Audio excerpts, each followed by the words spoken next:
Keywords হলো এমন কিছু সংরক্ষিত শব্দ যা প্রোগ্রামিং ল্যাঙ্গুয়েজে নিজস্ব কিছু বিশেষ অর্থ বহন করে।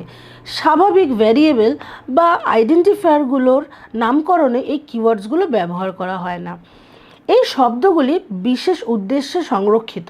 পাইথনে মোট 33টি কিওয়ার্ডস আছে।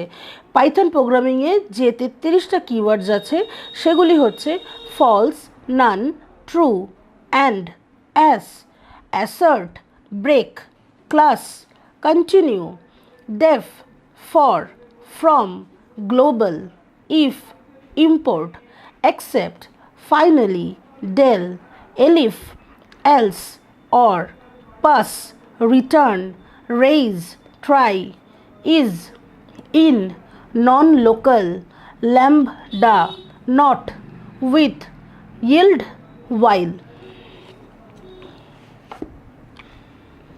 এই যে 33টি কিওয়ার্ডসের নাম তোমাদেরকে আমি বললাম, এই 33টা কিওয়ার্ডই প্রচণ্ড গুরুত্বপূর্ণ মানে রাখে আমাদের পাইথনের জন্য।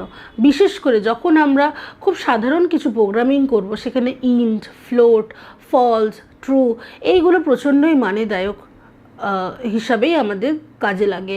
যেমন ট্রু আর ফলস এটা যদি আমরা ধরি, তো ট্রু হচ্ছে 1 এবং ফলস হচ্ছে 0, যেটা আমাদের কিন্তু মেশিন কোডের সাথে ভীষণই ওতপ্রোতভাবে জড়িত।